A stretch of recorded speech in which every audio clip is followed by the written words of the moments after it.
कोई परेशानी नहीं है। और दूसरी चीज उसने बताई मुझे, कहने लगा खाने के बाद 3 बार सूरत कुरैश,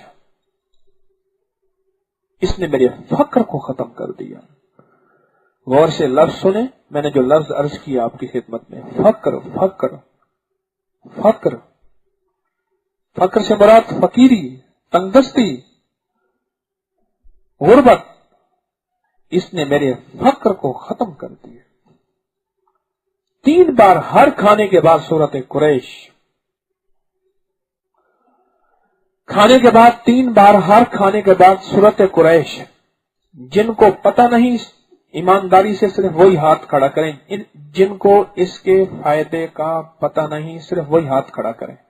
खाने के बाद 3 दफा सूरत कुरैश, जिनको पता नहीं, वाकई पता नहीं, ऊंचा हाथ खड़ा करें।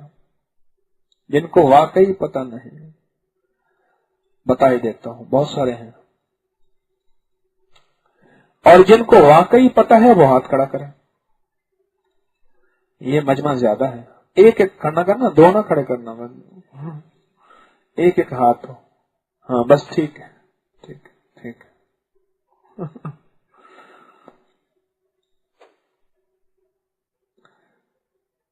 जो बंदा एक दफा सूरत कुरैश खाने के बाद पढ़ेगा, खाने की दुआ पढ़ ले पहले, अल्हम्दुलिल्लाह, ये भी दुआ है।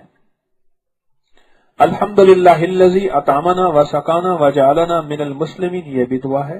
मसलन दुआएं कई आई हैं, सिर्फ अल्हम्दुलिल्लाह पढ़ लेना भी दुआ की तकमील है। जो खाने की दुआ के बाद 3 बार सूरत कुरैश पढ़ेगा, जब पहली दफा पढ़ेगा, और बल्कि मैं आपसे अर्ज करूंगा इसको याद करें। अच्छा, कितने ऐसे थे जिनको याद नहीं थी, उन्होंने इसकी फजीलत सुनी, इसका फायदा सुना, इसका नफा सुना, और उन्होंने स्पेशल याद किया। हाथ खड़ा करें, कोई है? माशाअल्लाह, बहुत सारे हाथ हैं, बाकायदा इसको याद किया। जज़ाकल्लाह।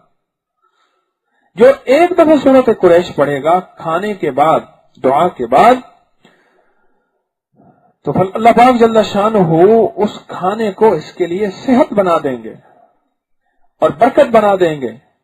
उस खाने को बीमारी बनने से बचाएंगे।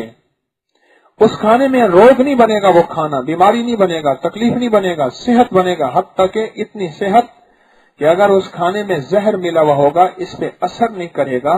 खाना फूड पॉइजन